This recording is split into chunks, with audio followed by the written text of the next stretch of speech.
नमस्कार, बहुत स्वागत है आप सभी का। मैं हूं आपके साथ चेतन पाठक और आप देख रहे हैं एनएमएफ न्यूज। संभल में विवादित जामा मस्जिद के सर्वे से शुरू हुई लड़ाई खुदाई तक जा पहुंची। एक एक कर सनातन की वो निशानियां बाहर आने लगी जो जमीन में दफन कर दी गई थी। संभल में खुदाई और तफ्तीश को लेकर कई सवाल उठे। सूबे के सीएम योगी आदित्यनाथ पर मंदिर मस्जिद की राजनीति करने का आरोप भी लगा, लेकिन खुदाई के दौरान कुएं बावली ही नहीं, कुछ तथ्य भी सामने आए जिनका संबंध स्कंद पुराण से है। अब आगे की गतिविधि भी इस पुराण के अनुसार ही आगे बढ़ाई जा रही है। दरअसल पिछले कई दिनों से संभल एक खोज पर है।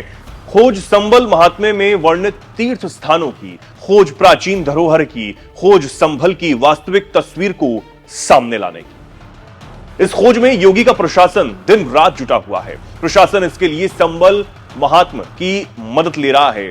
संभल महात्म्य में कुल 68 तीर्थों का जिक्र है। हर एक तीर्थों की तलाश तेज होती चली जा रही है।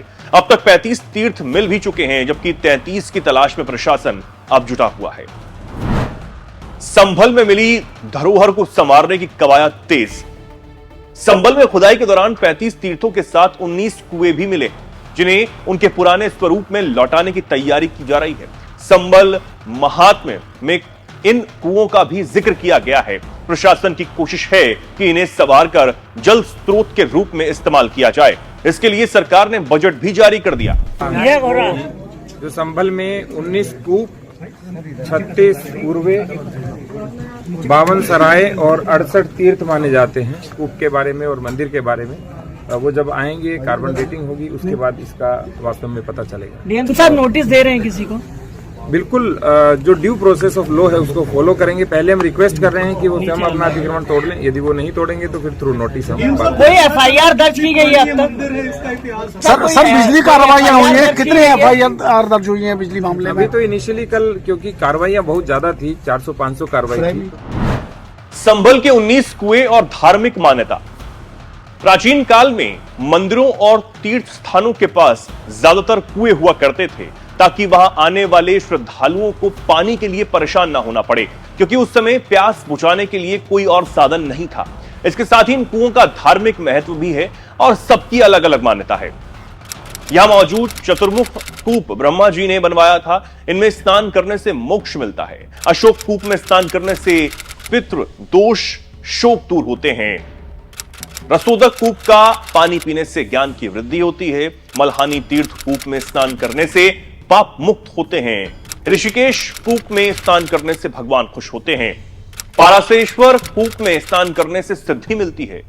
कर्म मोचन कूप में स्नान करने से कार्यबंधन से मुक्ति होती है। विमल कूप में स्नान से मन की इच्छा पूरी होती है। मृत्यु कूप में स्नान या दर्शन करने से महादेव प्रसन्न होते हैं।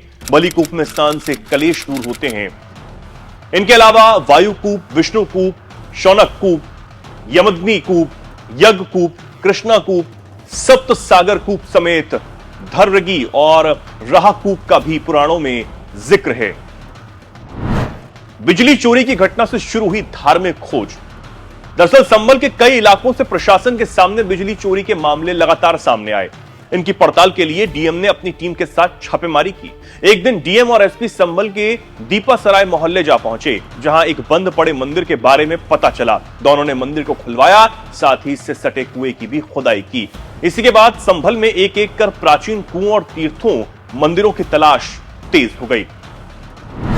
क्या है संभल महात्म्य? संभल महात्म्य का जिक्र स्कंद पुराण में है। स्कंद पुराण की रचना महर्षि वेदव्यास ने की थी, जो भगवान शिव के पुत्र कार्तिकेय के नाम पर है। संभल महात्म्य के अनुसार भगवान विश्वकर्मा ने संभल नगरी बनाई थी।